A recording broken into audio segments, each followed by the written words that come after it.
Kahulugan ng panaginip at nunal. May nagtatanong na nanaginip daw siya ng masama. Titago lang natin siya sa pangalan na Ellen. Ayon sa kanya, masama raw ang kanyang panaginip. Nais niyang gumising pero hindi niya maidilat ang kanyang mga mata. Nais rin niyang gumalaw pero parang may pumipigil sa kanya. Ano raw ang ibig sabihin? Ma'am Ellen, ang panaginip mo ay nawala na rito. Ito ay simpleng palatandaan lamang na mataas ang posibilidad na ikaw ay bangungutin. Payo ko sa inyo na kung ikaw ay matutulog, kailangan na may kasama ka upang may gigising sa inyo kung sakaling ikay bangungutin. Si Ma'am Rose ay nanaginip daw siya ng dugo pero hindi niya nasabi kung saan galing ang napanaginipan niyang dugo. Ano raw ang ibig sabihin ng kanyang panaginip? Ayon sa aklat ni Professor Chome na kung ang napanaginipang dugo ay galing sa sugat, ito ay nangangahulugan ng karamdaman na dadapo sa nanaginip. Ibig sabihin, nadapuan ka ng sakit, Ma'am Rose.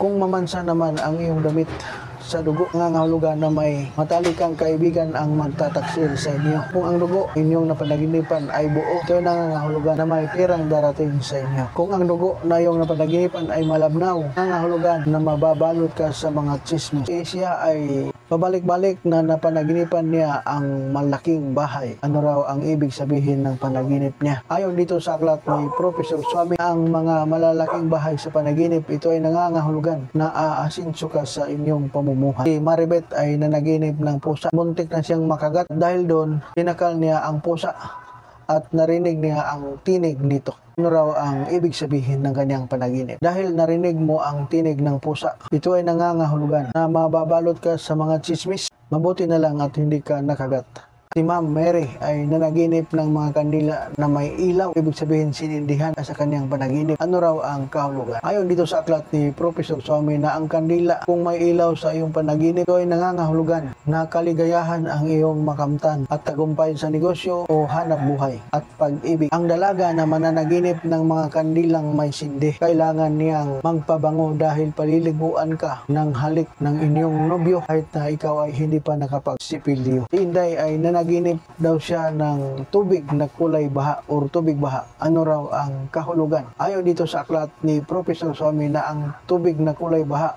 or baha mismo, ito ay nangangahulugan ng karamdaman at kabiguan. Kung dalaga naman ang mananaginip ng baha or tubig baha, nangangahulugan na magkakaroon ka ng kasintahan na mas matanda pa kaysa inyong lolo.